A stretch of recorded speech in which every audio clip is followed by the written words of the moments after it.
Hi folks, welcome back to the bench.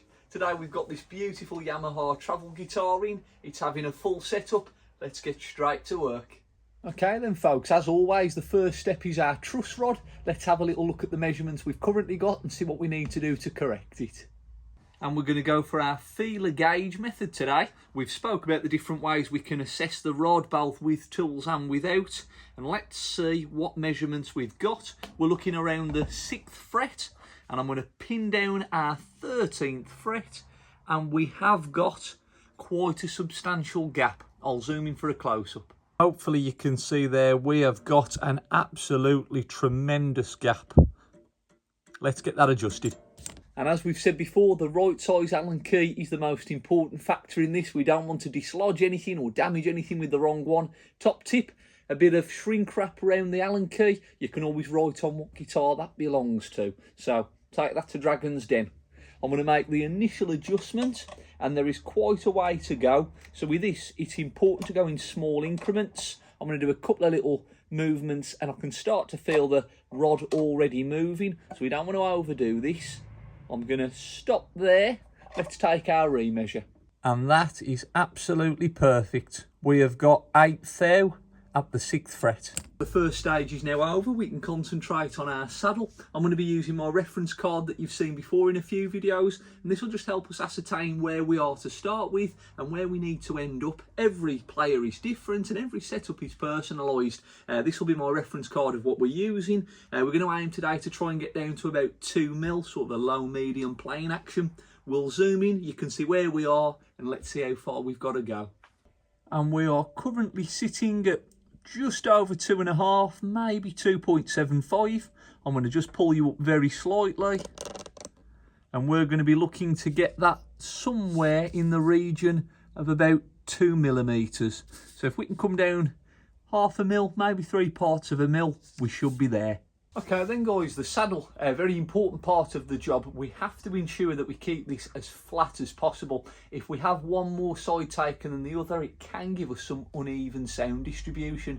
Very common for us to get guitars in where the sound when plugged in is more to the bass or more to the treble side. So this will ensure we've got perfect playability across the guitar. Here's a little tip. We're going to go 10 to 15 passes one way. And then we're going to just do a 50-50. Start again. And ensure you do this every 10 or 15 passes, keeping the hand straight. And this will ensure that we have got this brought down perfectly level.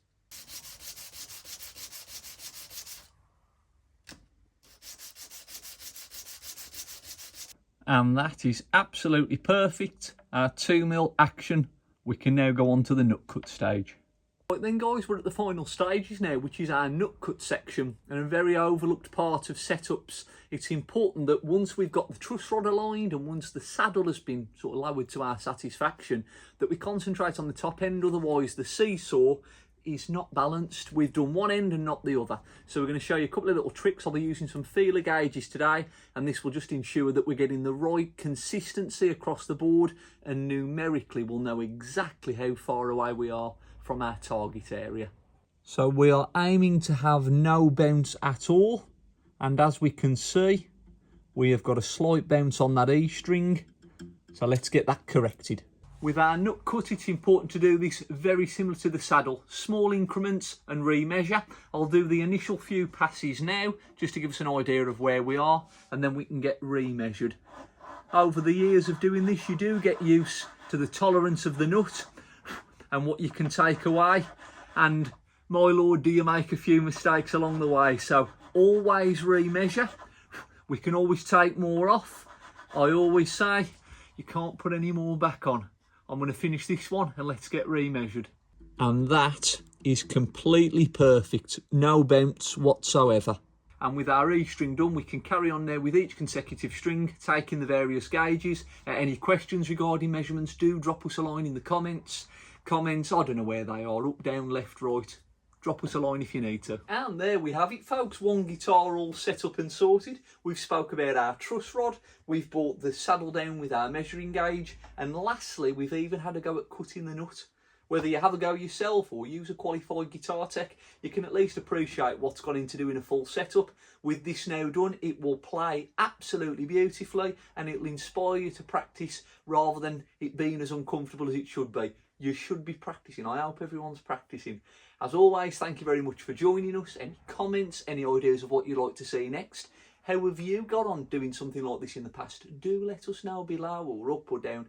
Someone tell me where the comments are and I might find them. Thank you very much for joining us. I'm Jamie, your local tech, and as I always say, another day, another guitar. See you soon.